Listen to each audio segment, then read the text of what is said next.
courageous conversations is a learnt experience for me. I was brought up that women don't have a voice, to have a courageous conversation in and of itself is like mind-blowing. My sister and I, we nailed this. We had sloth day Monday. Our kids were little. On Monday, I would turn up at her house in my trackies, looking as terrible as possible so that we could watch Dr. Phil. Dr. Phil. Whatever was on. Sally Jesse Raphael, just some stupid TV show. What would Barbara think about that? Barbara would be horrified.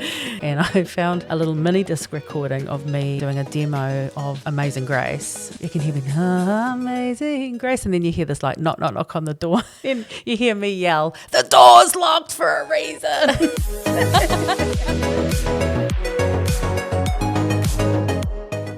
Today on Messy Mummies, we're joined by Julia Grace, a celebrated New Zealand singer, songwriter, and speaker whose voice and stories have touched people here and all around the world. Julia isn't just known for her powerful music and heartfelt performances. She is also an excellent communicator and, in my opinion, one of the funniest people on earth. Please welcome my stepmom, Julia. So we're talking about your TUI Award. How did you get that? What was that about? Well, I had recorded my first album as a solo artist and I was away overseas touring and I got an email saying you've been nominated, and the record company had actually they nominate their artists because of course they want us to be getting awards. And I was just absolutely blown away. I was 34, so I had 2 kids, and I was technically too old to be getting my first music award. In that you expect like that a to be specific age? No, not really, but it was kind of like it felt. Yeah. I felt like that was something that people did, when they're a bit younger, and so it was actually really cool to create a project in the middle of motherhood. Yeah. We're talking about motherhood, and to be creating something right in the middle of that at a really busy time. And I sort of felt like if I can do it now, I can do anything. Yeah. Well, that's quite an awesome thing to accomplish as a mum who is so busy. I've heard a lot of your songs, especially the earlier ones, and you talk a lot about your experience of being a mum through that. Not explicitly, but there is a lot of in the middle of a crisis. Yeah. The middle of the crazy stuff. Yeah. And how did you balance that, I guess, being a mum? Oh, it's always a challenge. And I remember when I was recording that album, there was a young songwriter had come out and she was single. Actually, it wasn't so much to do with her age, but that she was single and she didn't have any kids. And she was being feted by the press that she had written, I think, like 100 songs or something. And it was, oh, wow, she's written 100 songs. Wow. And I thought, she doesn't have anything else to do. So what would be a miracle is if you found me a mother. And she wrote 2 songs, in the middle of all of that. So I think for me, one of the things I had was I had my piano in view. Yeah. I had my creativity ready for me to grab at any time. That was also to do with the fact we had a small house, so the piano was available. And whenever I could get the chance, I would just find the space and find the time, but it would be lots and lots of little increments of time and space rather than heaps. Yeah, I see that. And not only are you a singer-songwriter, but you also kind of dabble in being a teacher. And I say dabble, but you have been doing teaching for a number of years. Yeah. That's like another extra thing that you've been doing. Would you call yourself Superwoman, balancing all these different things? So you're going to say, would you call yourself a teacher? Oh gosh, I am just a very normal person who has managed to, I guess, get some projects to the end. I'm really good at starting things and going, this is going to be amazing, and then not finishing. Yeah. But I'm really grateful to have had people in my life who've encouraged me to take it from being a really good idea to maybe something that you've ended up, whether it's a book or an album or a tour. I've also had other people who've gone, come on, Julia, get it done. Yeah. I like the word manage. That is such a essential word talking about motherhood. Yes. You manage your kids, yourself, and sometimes a husband on the side. But it is like a game of managing so many different things. Yeah. Well done for managing so much. Thank you. And being here to speak about it and encourage other people. I think that's pretty spectacular. You're welcome. I have a little game that I want to play with you. Cool. Done. I love games. It's as you know. bit of a quick fire Okay, done. thing. Coming from a teacher background as well, or we'll call it that. Yeah. But it's a quick fire one, so you've got to come up with your answers on the spot. Yep. And I'm really interested to hear the answers. So am I. And so what you don't know of is that I've actually asked your husband all of these questions beforehand. Oh, I love this. So we're kind of testing how good of a husband he is at the same time. Well, today is actually our wedding anniversary. So let's No see. way. 8 years married. I had no idea, and I was there. I know. Crazy. All right, Okay, let's do well, it. my first question is, what is your go-to song when you need a mood boost? Sky Full of Stars, Coldplay. I said that song for you. Yeah. Dad insisted that it was Feels Like I'm Falling in Love by Coldplay. Oh, and actually so Sky Full of Stars would have been that first era. Feels Like I'm Falling in Love has only been out for a couple of years. Yeah. So yeah, that's kind of, I guess that's replaced it too. But Coldplay, 100%. Yeah.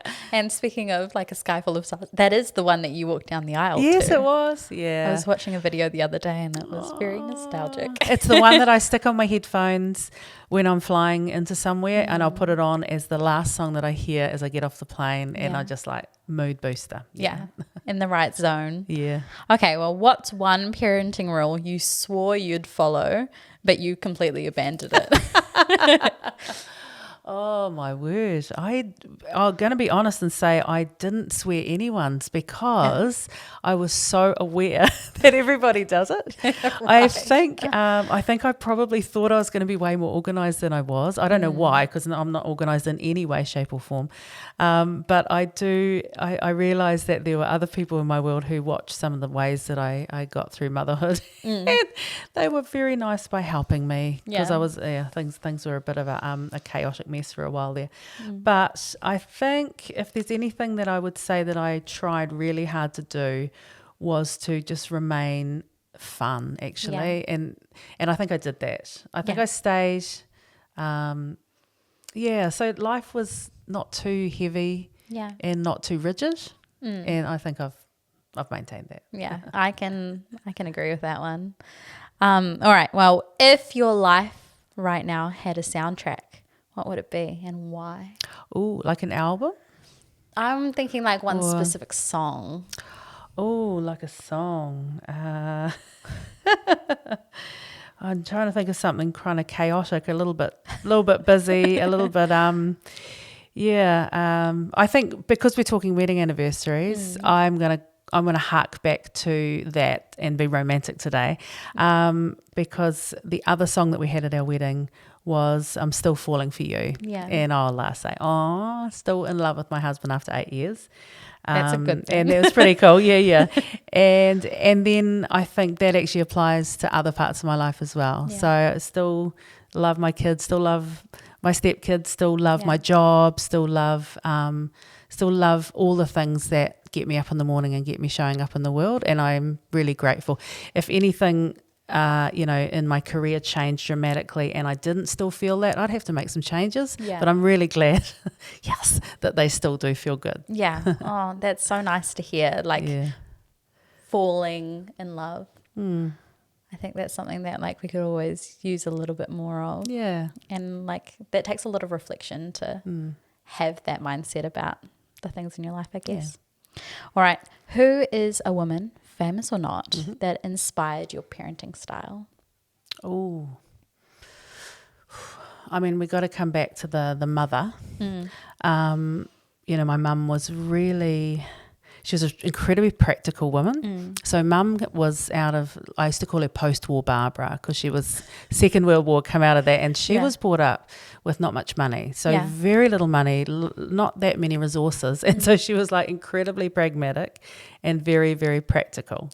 And so when she we'd come to her, I want this and I want that, she'd always find some, usually fairly dull, but cheap or free way of getting things around. And I think, funnily enough, her and I are really different, but I loved the way she was solution focused. Yeah. And so I remember her saying to me when I was a kid, I wanted a spa pool, and I was like, I want a spa pool. Everybody's got a spa pool. When you're a teenager, I want a spa pool. She put me in the bath in my togs with an egg beater. Don't tell me she sat there doing it. And I was like, it's not really the same. But, I look back now. Were you a teenager when this No, I would have been about 5. Okay. Yeah, no, probably a bit earlier. But, sitting there in my togs expecting to find a spa pool. But what I do love about that was that she'd find a way, because they didn't have the money, they didn't have the resources. Yeah. And she was a bit cheeky too. So, she would give me things like our wall of our house was dark brown paint, so it would get really, really hot in the sun. And so she'd give me a paintbrush and a bucket of water, and she'd sell the sizzle. She'd be like, this is going to be such a good idea. You're going to paint the house. So I'd go to one end and I'd paint it, and it would go dark brown. And then, of course, as I went along, it would just dry. Yeah. So then I'd go back and do it again. And after a while, I figured out that wasn't really fun. But I love the fact that she was really low tech. Yeah. I mean, we didn't have any tech, to be honest. But she was lo-fi, but she found experiences out of just really little resource. And I think actually it's instilled in me the ability to enjoy myself when things aren't, we don't have a lot of money. And one thing about parenthood, right, motherhood, resources are thin. It's the time in your life where you wish you could, there could always be more. Yeah. But time is passing. Yeah. And so you can't sit around going, I'll have fun with my kids when I have another $10,000 a year. It's gone.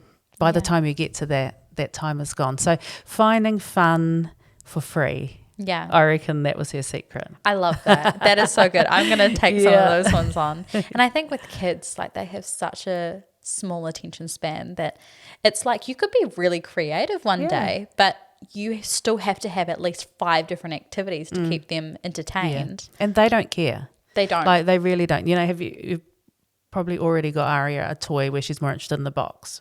I don't know. For Christmas, we went around wrapping stuff that we already gave her.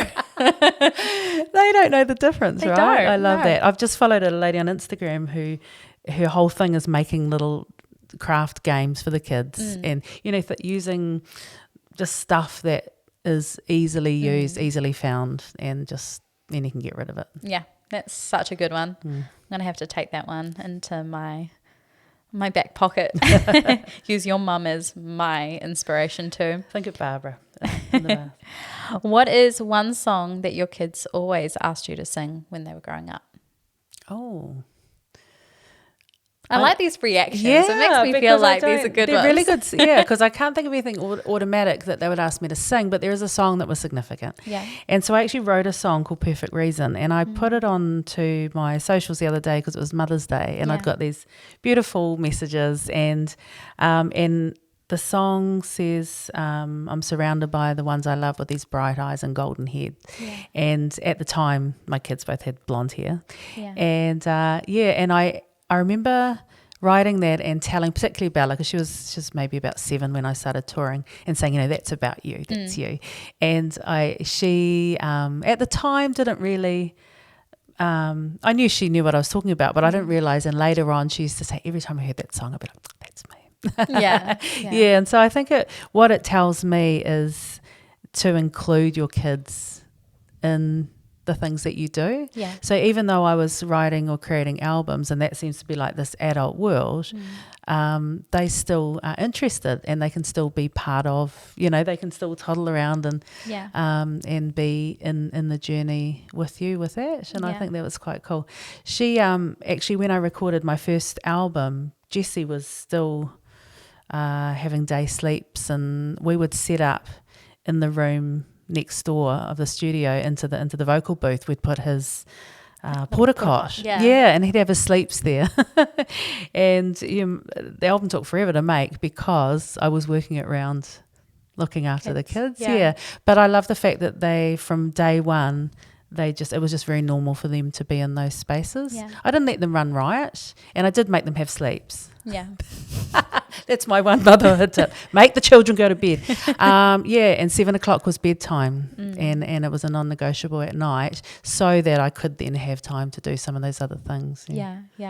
I guess like doing like the songs with the kids with you a lot of the time do you have songs that come up that you'll listen to that you recorded ages ago and go, oh, I remember that day because this happened? Yeah. Yeah. I remember exactly where I was in the moment. And then the flip side of that, so I don't sound like some kind of saint, is I found a recording of me. I had my piano in the bedroom for a while, and I found a little mini disc recording of me doing a demo of Amazing Grace, which was a demo for it as well with my soul, I think. And you can hear me, Amazing Grace, and then you hear this like knock, knock, knock on the door. And then you hear me yell, the door's locked for a reason. How sweet the sound. And I'm like, I'm a really bad mother. So yeah, but they were okay. Yeah. They survived. If that makes you a bad mother, I'm a horrible one. No, don't worry. It's the tip of the iceberg, Serena, don't worry. Oh, it gets further down. We're definitely going to dive into that. All right. My last question is, what is one thing that you hope your kids will learn from you pursuing your calling? That they can do the same. Yeah. That's what your husband said too. Oh, I love that. Yeah. Yeah. To demonstrate, I think that you can. I think you've got to be good at the things you do if you want to be successful at them. Yeah. This whole American, you can do whatever you want kind of. We've all seen American Idol, it has mixed results. But I think if you do find something that you are genuinely good at and you do want to pursue that, I think if I can demonstrate to them that putting your mind to something and really giving it a go is worthwhile, then actually I feel like I've done my job. So I love that. Yeah. That's really good. And I'm glad that Dad had the same outlook. That's the only one he got right. Heading into something a little bit different is you speak about mental health a lot. Yeah. It's quite a passion of yours, would you say? Yeah. What was your experience of your mental health journey and like what prompted you to use it to encourage other people? I probably realised that I was having mental health challenges after massive personal crisis. Yeah. And so for me, that was the catalyst. But I'm also aware that it kind of just pulled the sticking plaster off some other things that were going on under the surface. So I'm really clear when I speak to people that you don't need a major crisis to have a mental health challenge because everybody is on that wellbeing spectrum. Absolutely. We all have pressure. We've all got stress. We've all had times where we feel, like little burnt out candles trying to light the barn. Yeah. All the way through to perhaps dealing with a diagnosis. We all sit on that spectrum somewhere. But often those stressful times will show the feelings that we've been able to mask. And I think for me also one of the challenges of midlife is that some of those things converge, and some of the earlier things where you've been able to kind of get knocked down but get back up, brush yourself off and kind of, I'm going to be okay. And then subsequent challenges start to wear you down. And I know, there's something about adulthood, parenthood, relationships, all those things that they can draw on your energy and your resource and your ability to hold up the wall. And then the walls start to crumble and you're actually going, shivers, I'm on the other side of this wall and I'm drowning. So for me, it was subsequent heartbreaks after the end of a really long and what I thought was very successful marriage, and it was very sudden, and that sort of started the beginning of that process. But it was actually subsequent disappointments that actually made me feel like I was getting knocked down and unable to get back up, because each time it's harder. And so after probably the third or fourth big period of time, I started to realize that I wasn't bouncing back to anywhere near normal. And so then I started really seeking help. So I was able to get medical help. I was able to get therapeutic help. And I was able to put into practice a bunch of really good mental health things that worked for me. Yeah. I was also a speaker and a singer, and I was sharing and teaching.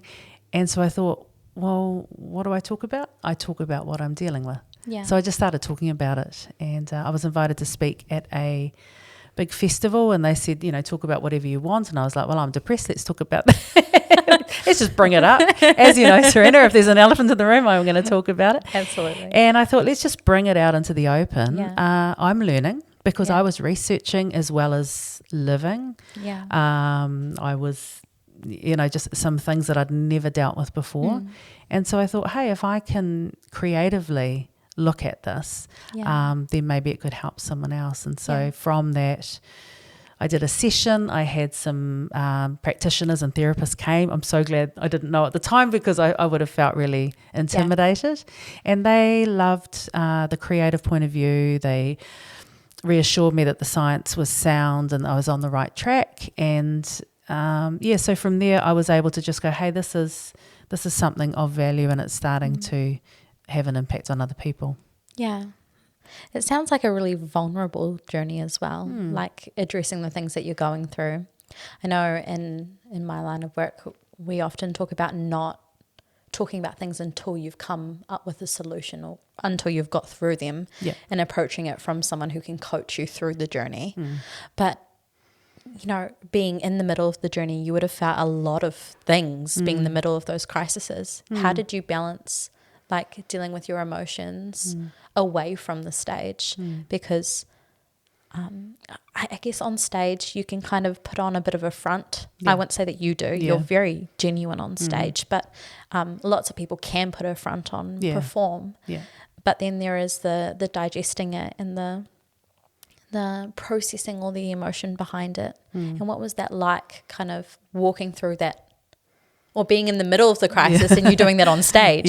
Was there feelings that came out, and how did you navigate that? I would always front foot it a little bit. So there was always enough time and space, but I'm a very quick processor. And so there were a couple of times, I think, where it was very, very close to the surface, but I was starting to feel like I was resurfacing. I think I'm very externally I'm a real outgoing introvert.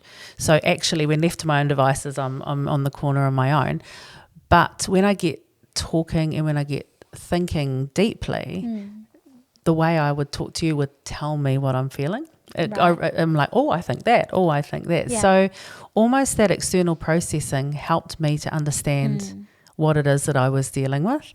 And I think there is also, when you come to creativity and art, you get away with some things. You're sort of allowed to do and say some things that are done in a bit more fun. You can push the envelope, you can have a bit of a laugh, a bit of a cry.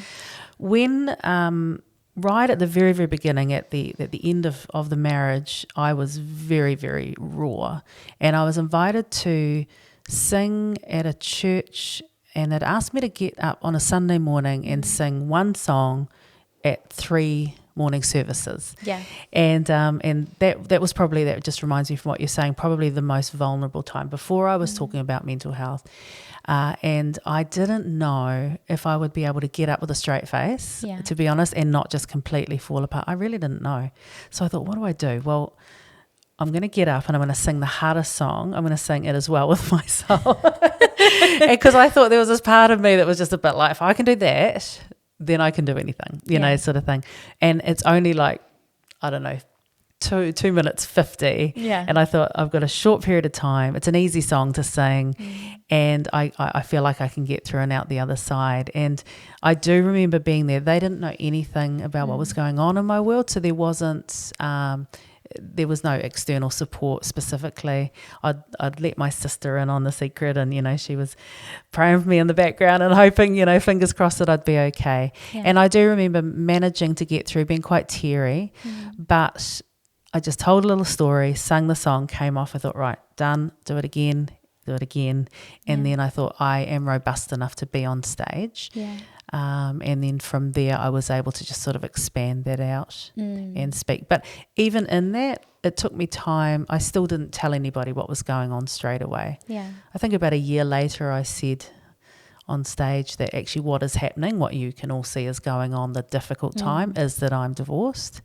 And then the queue of women to come and tell me that they have been through the same thing. Ones that I had no idea. They're like, oh, by the way, that happened to me, or I was in a long-term relationship and I had my heart broken. I was like, you never told me. So you forged connection through it. And it was a really permission thing, but I was mindful of when. So in answer to your question, there is real value in being careful. So I think when I speak and when I share and when I write, the perception is that I just tell everyone everything. I'm actually extremely mindful of what I say, when I say it and who I'm saying it about Yeah. under the surface. Yeah. Yeah. Well, it's good to be mindful. Yeah. I guess discussing vulnerability, I would say through my experience in my life, there has not been anything more vulnerable than actually being a mum. Yeah. I think, you talk about an artist and them being vulnerable in the way that they create their art and then pouring their emotion onto the canvas. I would say the same thing is true about raising kids.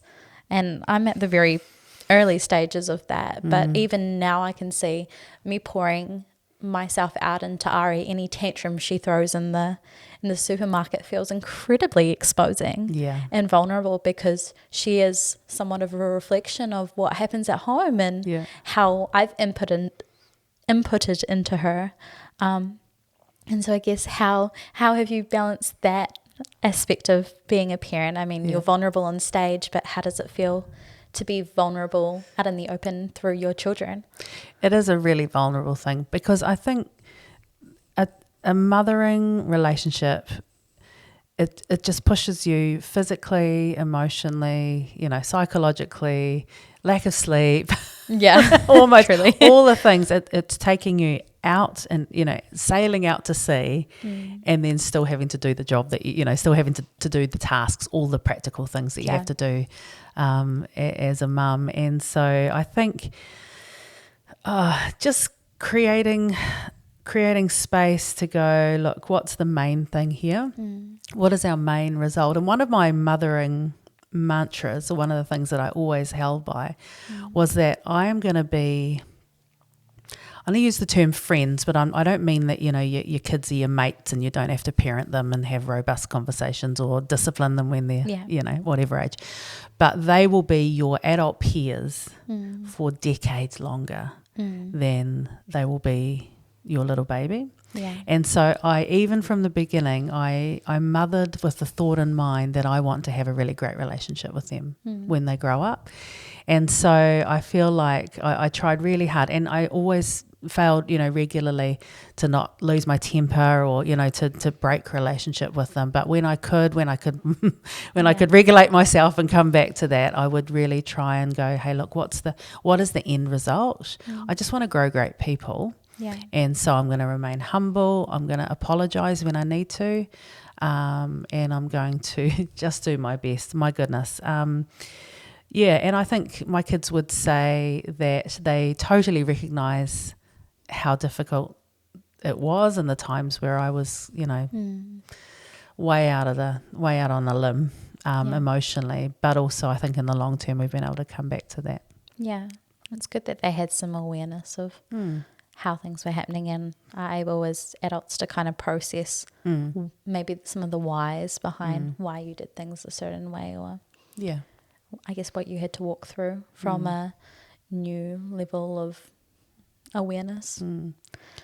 I think you've touched on something really big here, and that's the idea of failure. You said you failed by losing your temper or something like that. And I think something that I've definitely been journeying on at the moment is the idea of what does being a good mum actually look like. And I think, going back to work or trying something new, you take time away from your child, and the mum guilt is very strong.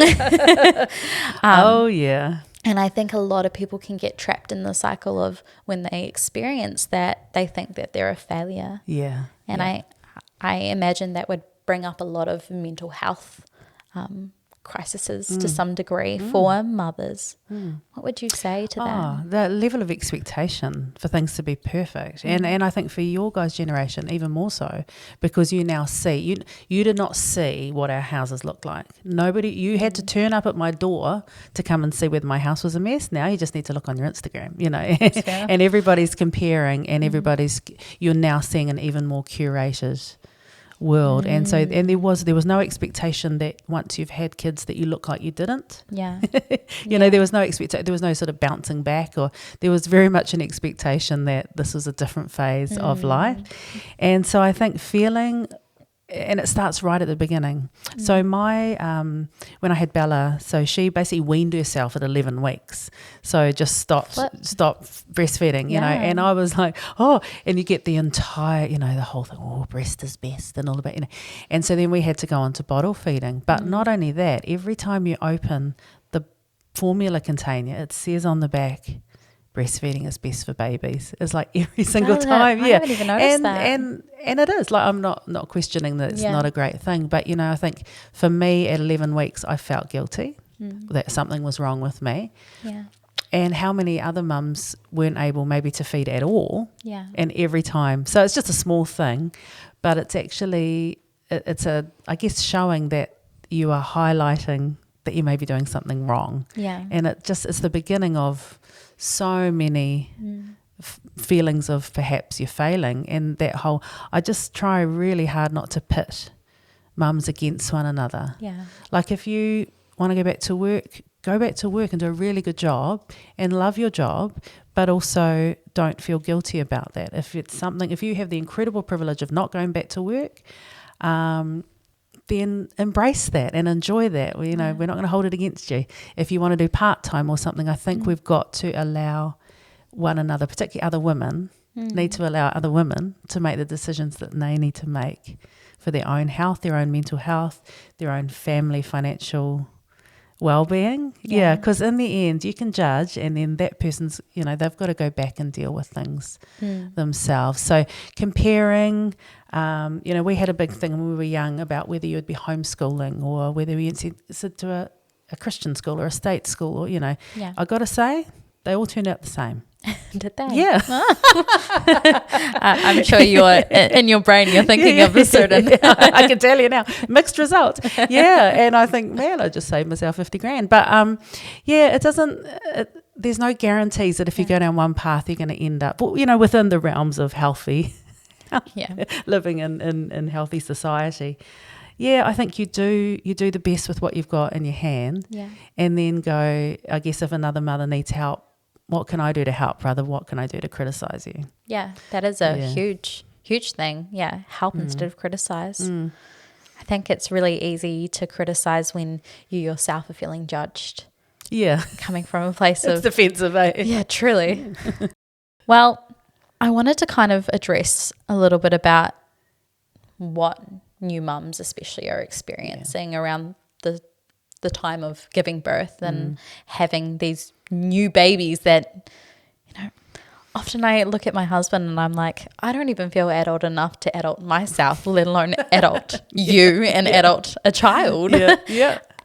And I've just been researching a lot about the stats, especially in New Zealand, around how many mothers actually experience anxiety and depression, which are huge during the stages of pregnancy and afterwards.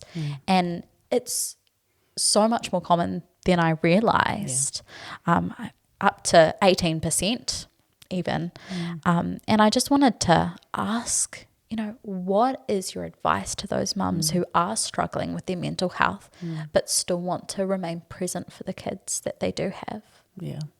And I think that 18% is, you know, these are the people who have gotten, it's so severe that they've sought help. Yeah. And so there's going to be this huge chunk of others who maybe haven't even got there. So we're really talking about most people who are going to be dealing with everyone's dealing with some level of pressure. And I think, first of all, just to say, hey, look, you're not alone, but also you're not unusual. Yeah. This is absolutely, I think there's this feeling especially with motherhood, that you are on, everybody racks it up, it's the most exciting thing ever. It's going to be so amazing. And then when you get there and it's exhausting, and it's, you know, and you feel sick, you feel tired, you know, in all the moments. And yes, you feel absolutely love in every way, shape or form. So we're not saying you're not, but when you've got all those other feelings, immediately you're like, there is something wrong with me. I am broken because I am not on tippy-toe cloud 9. Yeah. And so actually I reckon just going in, if possible, with realistic expectations to go, look, yes, you will feel some wonderful feelings, but yes, a lot of the time you're actually going to be right at the end of your, you know, at the end of your resources. Yeah. So first of all, start with realistic expectations.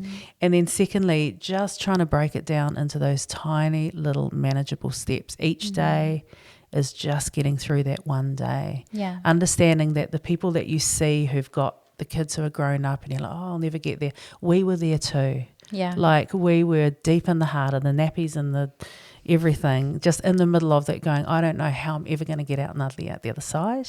But we did it with support.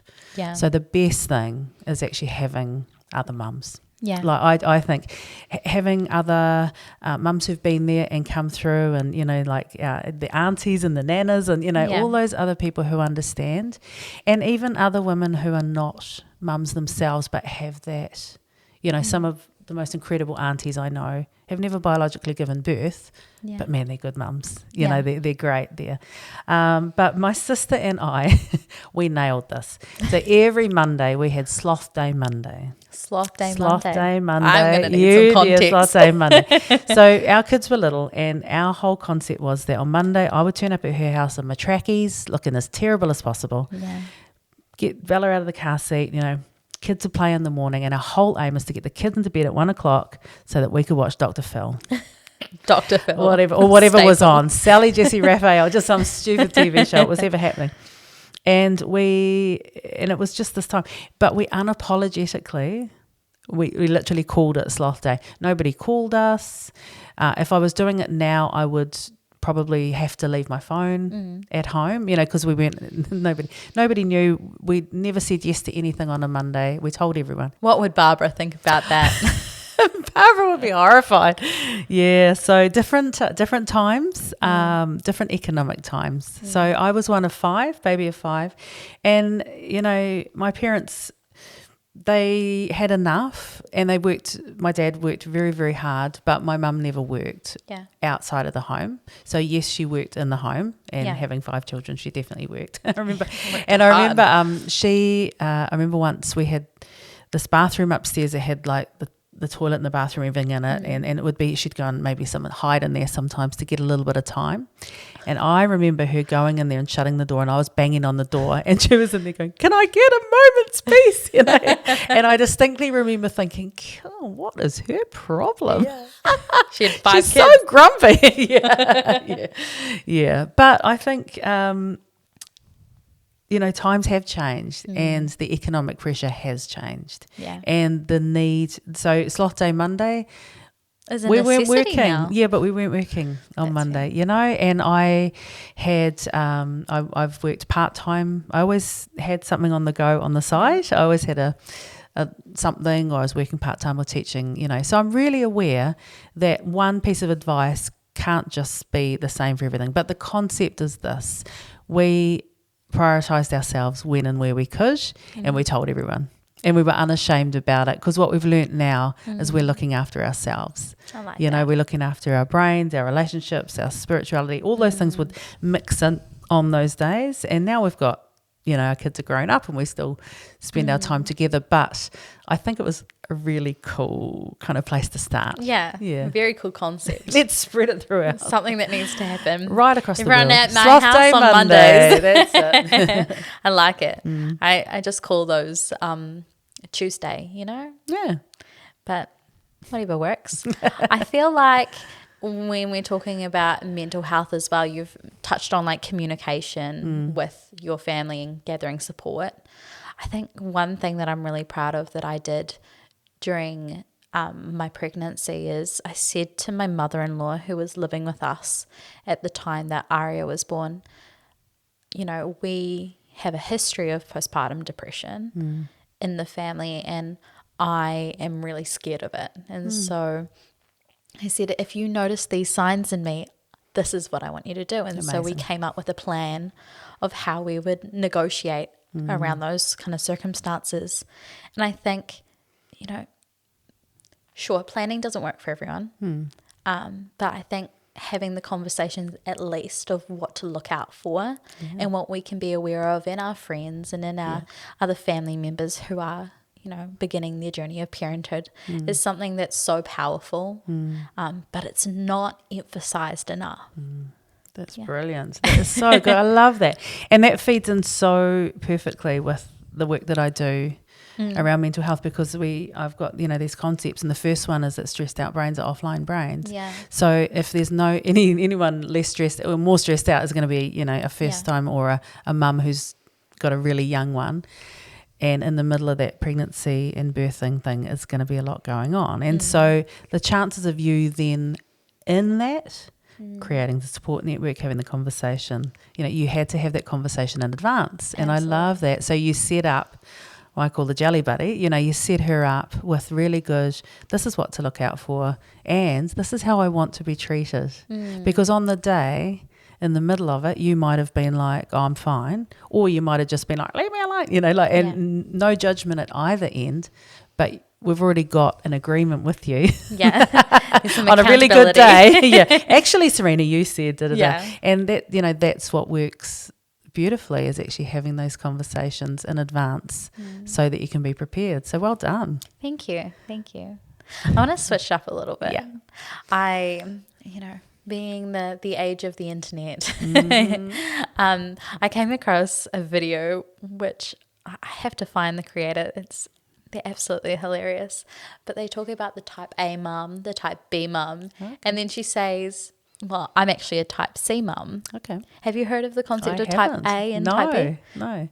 Well, type A is a stereotypical planner. They're quite rigid about how things should be done and when things should be done. I'm probably explaining this terribly, so definitely go and write a comment on what your version of type A and type B is.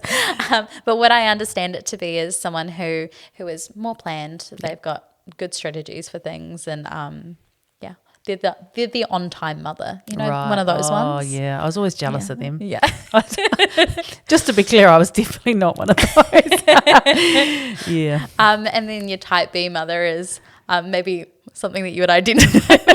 Loosey goosey. Yeah, the ones who sloth Mondays were usual. Yeah. In types of they were very creative, but maybe not as structured or organized. And typical type B mum thing would be to have a really messy house, but really fun, outgoing kids, that kind of concept. But the type C mum is one that I've never heard about. I don't think it exists until now. Yeah. And this creator is a genius. But she says that the type C mum is like giving kids snacks, but they're still frozen, that kind of concept. So there was a plan and a structure, but it didn't quite work out. And I love this concept of I think it's something that we all need to have a little bit of type C in us. Yes, the best of intentions, but it doesn't always work. I remember being in events and that, and I had one wonderful friend, and she would always be organised. And so her daughter had this beautiful little lunchbox. Everything was so cute. Yeah. And so she'd sit there and she'd open it up, and I'd see Bella looking across at her friend and looking like that, and she'd open, and then she'd look at me, and I'd be like, I don't have anything. I didn't realise we were going to be here at morning tea time. So then I'd be like, can Bella have some of Kezia's morning tea? And then they'd be, yes, they can. And it'd spread it abroad. So I was probably intentions, but always a little bit behind the eight ball. I think the type C sound awesome. Yeah, I think they're the friends you really want to need in your life. But we need some of those A's, because somebody's got to actually bring the food. That's true. To spread it too. That's true. I'm trying to think of who are the type A's, the type B's, and the type C's in my life. Yeah. Definitely identify them. It's important. We need them all. We totally need them all. We do. Yeah. We do. Why do you think? What do you think are the strengths of these types? Well, I think when our type A people actually make the world go round, True. to actually get some stuff done. But what I love about that is that sometimes those friendships will mix. Yeah. Because sometimes those rigid people, they also get stuck. Yeah. They get stuck in their ways, and they can be really hard on themselves. I'm quite good at giving myself permission and being like, oh, so fabulous and fun. And actually, I love doing that for other people, to go, it's great that you've made a mistake. Go you tried. Yeah. It's great that, things didn't quite work out, because you got to demonstrate to your kids that we can fail forward. Yeah, absolutely. And what we don't want to do, particularly in our parenting, is to set these really tight rules. So I was brought up in a really high control system. So not so much in my family. I had a very happy childhood, a very happy upbringing. But in the church system I was brought up, it was a super high control environment. And that over structure, what it does is it can create anxious kids. Yeah. Because what you're learning is that if it doesn't sit within this very strict structure, there's something horribly wrong. And so you lose and you become inflexible. You also don't learn how to make your own decisions. And you certainly don't celebrate that, hey, something went wrong, but we learnt, what are we going to do moving forward? It's about telling off. It's about punitive, you're bad and just don't do it again. That's kind of the only answer. Yeah. And, often those people will be on the front of it. They'll look great on Instagram. Yeah. Because everything's perfect and matching and beautiful. But underneath it, they are terrified of it not being that. Yeah. And then when it's not that, then what does that mean for who I am? So for them, having some permission giving people in their world to go, you know what? Like Monica and Friends, you're allowed a cupboard that's a big fat mess. Yeah, and to get them sort of doing something that's going to make them forgive themselves and have a bit of fun. But then on the other hand, it's great. I've had to learn structure. Like I've had to learn to face the tiger, do things quick, apologize quickly, not leave things, let them slip under the carpet, do my GST return on time, all those practical everyday things. It took me probably a lot longer to learn than most people. But even having ordered environments, like getting rid of clutter, oh my goodness, the best thing ever. Yeah. But it's taken me a long time. And so our type A's probably did that years ago. And B's and C's are, 53, still figuring that one out. But you know what? It doesn't matter when you learn it. You just got to learn it, right? Yeah, absolutely. And I love that you can take so many different avenues of parenting. There's not just one that works well. And coming from a high control environment, obviously you tweaked things that you didn't think were super beneficial to you in your life and your parenting journey, and you would have taken the things that you did feel were quite, I don't know, positive. Yeah, they absolutely. made a good impact on you. Yeah. What are some of those qualities that you can identify from your upbringing? What are the things that you've chosen to take on as a parent, and some of the things that you've chosen to leave behind? Yeah, great question. I think having some family traditions is something that I really loved from my childhood. We would have, because we didn't have, we had plenty, we had certainly enough love to go around and never were hungry or anything like that. Yeah. But we didn't have skis or boats or overseas trips. It was very much, holiday was 20 minutes down the road. Yeah. But because of that, things were fun but quite simple, like I talked about before. And so it meant that things like Christmas, they were just the same. There was this consistency, family traditions, and looking back now, I just really love those things. And so that was something that I continued to try and create something. In our family, we do it this way. Yeah. And, I know so many adults look back with a lot of cool feelings about the weird things that, those weird things. You're like, surely everyone else does this. But yeah. So some of those things, I think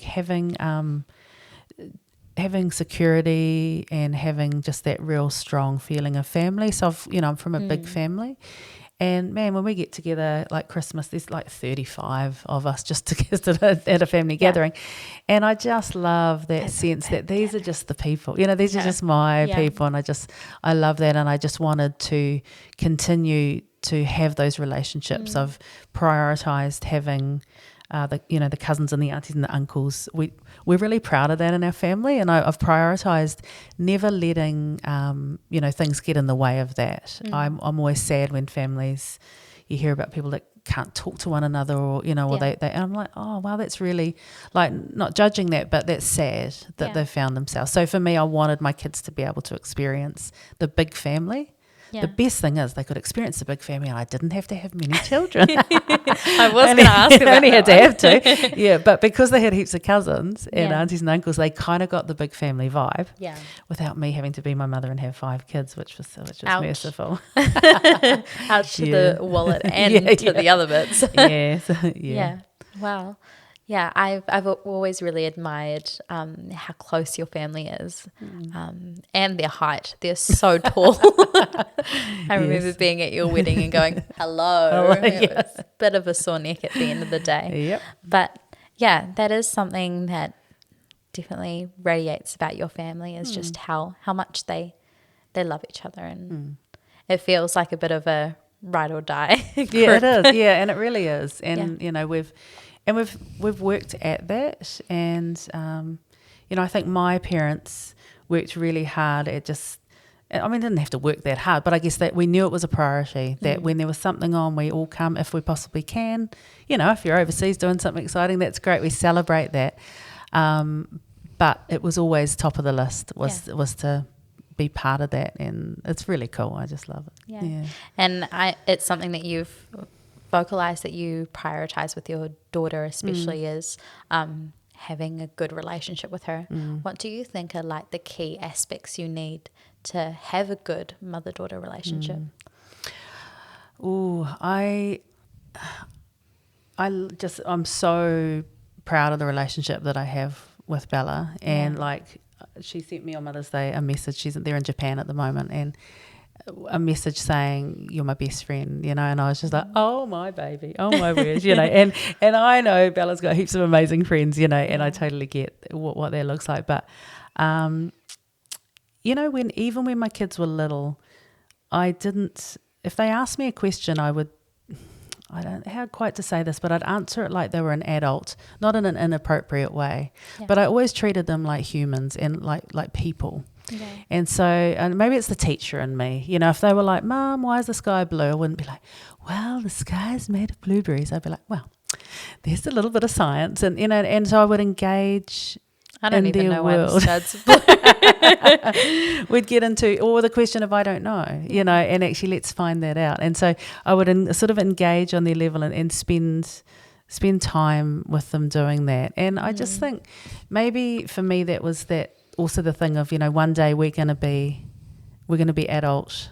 I want to be adult peers with you guys. And so I want to make sure that I keep those good relationships there. Someone else said to me, years ago, a parent was acting, they just weren't being overly pleasant to their kid and their adult child. And this older adult said to me, it's always the role of the adult to be the adult. And that's really stuck with me. Yeah. So even as the adult parent of adult children, it's my role to be the adult. It's not my role to be the child. And so that's one side of it, is to maintain that security for them, that I'm going to be the adult in the situation. On the flip side, I've been very honest with my kids about my journey. Yeah. And I think that has actually built a very strong relationship with them.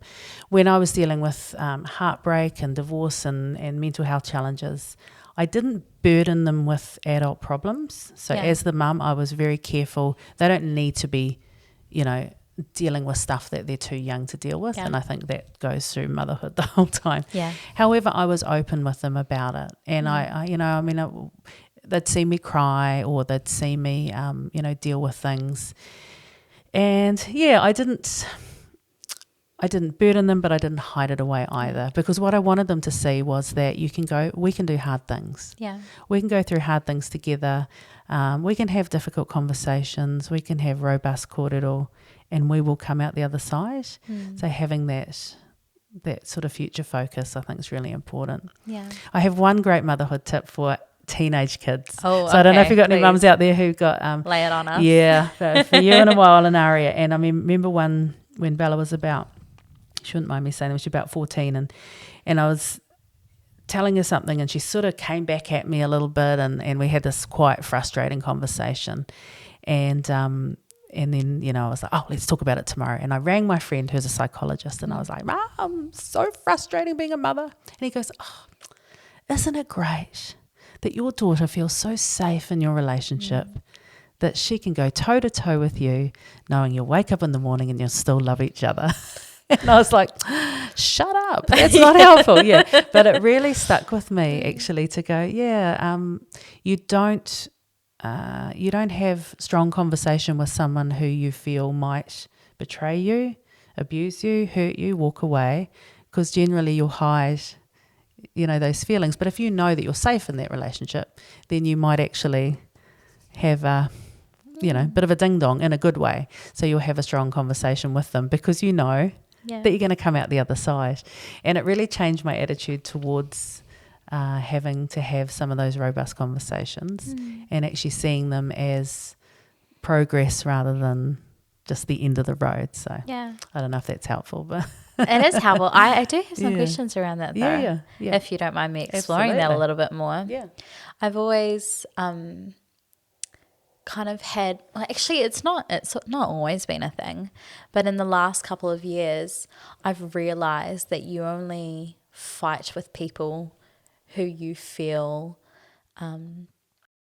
tension sucks. It's a horrible thing. It's not something that we want in any relationship, and so often we avoid it. I think having those courageous conversations is a choice, and it shows that there is some level of priority over the relationship. Yeah, exactly. Yeah. I mean, as a teacher, like kids will lash out at you. It doesn't necessarily mean they respect you or trust you. But I think, when you come into a state of awareness, which some teenagers will be in, some will definitely not. But there is this, if I'm fighting with you, I see that there is something worth fighting for here. Yeah. And I think, to put it in the context, obviously, say in a classroom, you might have just someone's just yelling for the sake of it. Yeah. So I was really, I guess, privileged to know that there was never that robust conversation. It wasn't just acting out. She had a really good point. Like, actually, I wasn't being fair. So I'd said, we're going to do it this way. And she was like, oh, hang on, that's not fair. And, like, I love that idea that, if you didn't feel safe or you didn't prioritize a relationship, maybe you just, right, I'm out, I'm leaving, or kids run away and they're not brave enough to come back, or they just completely mask it and just in the background just think, oh, that's the end of that. I'm never going to talk to her again. And so actually I think courageous conversations is a learnt experience for me. I was brought up that women don't have a voice, and girls don't have a voice, and so to have a courageous conversation in and of itself is like a bit mind-blowing. But to see it as part of a positive process if it's done well, I think is really, really important. And so I think, like we said right at the beginning, motherhood pushes your buttons. Truly. Really, really does. And reveals to you where your buttons are. It really does, yeah. And when our kids, when they're small and it's all going on, we will have times where we just come out of that and think, oh man, I wish I'd done that better, And the one thing I would say is you can always apologise. You can always say, look, you can apologise later. You can apologise at the time. Obviously, apologising to a 1-year-old, they're not really going to, and they're like, what? But what you can do is go, hey, I didn't do it how I want to do it. I didn't show up as the me that I would want to show up as in this, but that doesn't mean I can't get closer to that next time. Yeah. It's so, like, that definitely pulls on something in my heart. I know my relationship with family members in my life hasn't always been particularly easy. And something that has come up a lot is mental health things. You mentioned that, like, it's hard to do those courageous conversations well. And I'm wondering if mental health can be a barrier to that. And if it is, how do we have good relationships and have courageous conversations with people who are in the middle of mental health things? Yeah. And it's a very real challenge. So one of the big problems, or one of the big challenges with mental health issues, particularly in relationships, is whose mental health challenge trumps the other one. So if one person's sort of, acting, let's say they're acting just not in a great way in the relationship, but they are also dealing with something. But then the other person that's really pushing on their, that's creating anxiety or, feelings of burning them out because they're dealing with this. And you end up with this kind of, it's just a downhill dance, spiral. isn't it? Yeah, like whose problem is gets to sort of prioritize over the other. And I think just being able to have a little bit of distance, and this is where our wonderful therapists and practitioners and people who can actually see a bit more clearly what is going on can be so powerful. Just because you're close, in a close or loving or wonderful or even tightly related relationship with someone doesn't mean that now is the time necessarily to have the conversation that you would need to or like to have. There are some people in our worlds that we will never have that conversation with. There are some people for whom they will not be robust enough to have to be the receivers of a courageous conversation. Sometimes I find, where I'm in a stage where my parents are, older or passed away, and people are getting their parents are getting very elderly, and there does come a time where you're just not going to get it out of them anymore to sort of like hit them up about whether they were how great their parenting skills were. And within the realms of those things, and actually just saying, some people you're not going to get a healthy, robust answer out of everybody. Sometimes you've just got to say, hey, look, I'm gonna seek my therapy outside of that. And so picking the time, picking the place, picking the depth. There'll be people in your world that, they could be other mums that you'll never have a deep relationship with. And they might just be playgroup mums, or other family members. You'll just talk about the weather and have some fun, and that'll be it. And you'll just probably let some things lie. And there'll be other people for whom it's worth going, hey, can we unpack this a little bit more?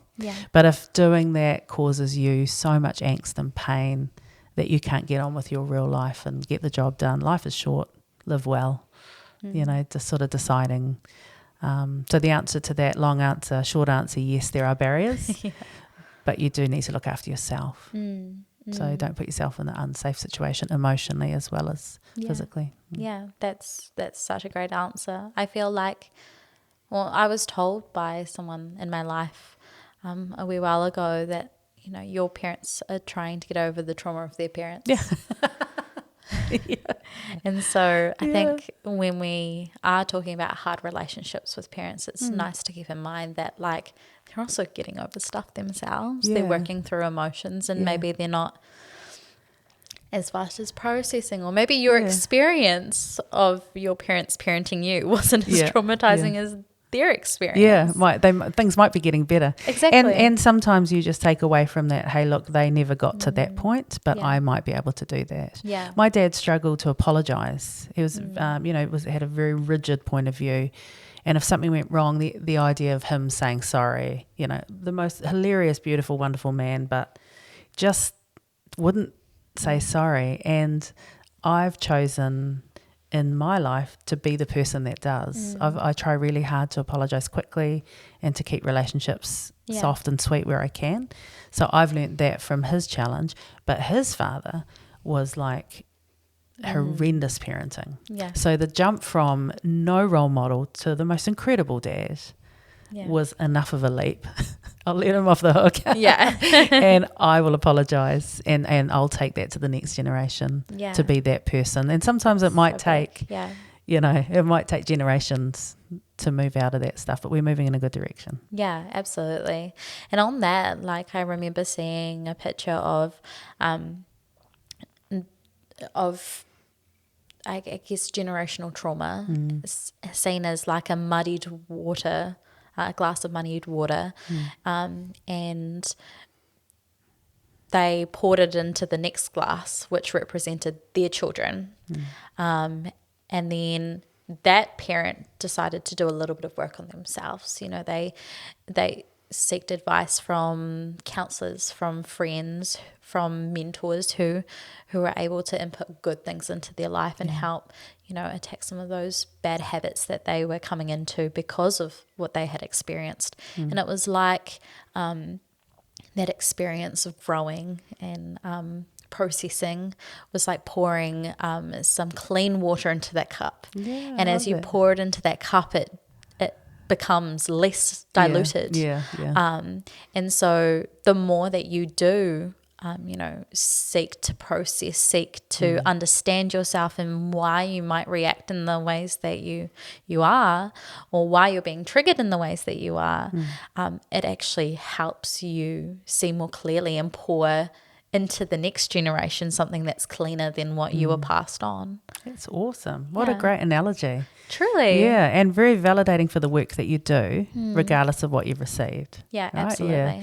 And I think, if we can say, look, within the realms of normal life, so normal healthy life, most people are really trying hard, Yeah. right? They really are, and doing, so often doing the best with like you say, what's been poured into them Yeah. up until now and what they're carrying with them. And so if we can just do our little bit to do the work, and hopefully that will impact. And I see, for me, I just love my mum so much, but I have a much closer relationship with my kids than I had. Like we had a very close and loving, but just not that quite tight. It's Yeah. different. We have a very, Yeah. the world is different. We're much more open nowadays. And I love the fact that we've created a tighter relationship, and I hope that continues. Yeah. Respect and love what came to me, but continue that on. And so, and I just love the, I guess that friendship, once you're turning into adults, just going, these are just awesome people. Yeah. You look at you. I actually really like just you. these awesome people. Yeah, and I love that. Yeah. It's so good. I guess what I'm trying to say is, what is the goal of being parents? We have this short amount of time, like you said before, that we have the opportunity to parent our kids. But what does that time look like? What do you see yourself focusing on? Creating a long-term legacy, and actually going all of that, all the science behind those first 1,000 days. I say to people, if you want to change the world, find someone who's having a baby and spend some Kidnap time. their child. Yeah. Spend some time over those 1,000 days. Either encouraging them, from a distance or close up, encouraging them, loving them, doing all those things, because all the energy. And what I'd say to our parents of young ones, all the stuff you're doing now is really going to pay off.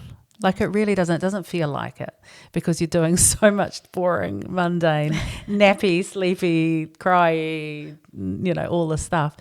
But all that stuff in that growing brain, you just think of all those neural connections that's being made. And I think of Aria, every experience is just something going bing, bing, bing, bing, bing, just so many connections going on in that brain. And so what you're doing is you're literally growing this person. And then also what you're doing is you're sitting back and watching this person. Yeah. And one thing I have noticed is that what you start with is pretty much what you get. They don't change. So my big Jessie is just a big version of my little Jessie, and my big Bella is a big version of my little Bella, and the big Julia is just a grown-up version of the little Julia. Like, there's so much of our personality is hardwired. If it's not traumatized during those early days. And so just going, hey, part of it is what can I do? And then part of it is what can I just step back and go, wow, like, this is just amazing. And whether that child is your niece, your nephew, your granddaughter, your friend's kid, just your whāngai or adopted child, doesn't make any difference to the point that you can be part of growing that amazing person. And so I just think part of it is stepping back and just going, far out. A, I can't believe someone let me do this. And B, what a privilege, to be actually watching them come. And it takes time, and in the middle of it, you just think it's never ending. But there's just something really beautiful about the whole process. Yeah. Especially for mums. Yeah. I like something that we have as a bit of a mantra is there's beauty in the mess. Yeah.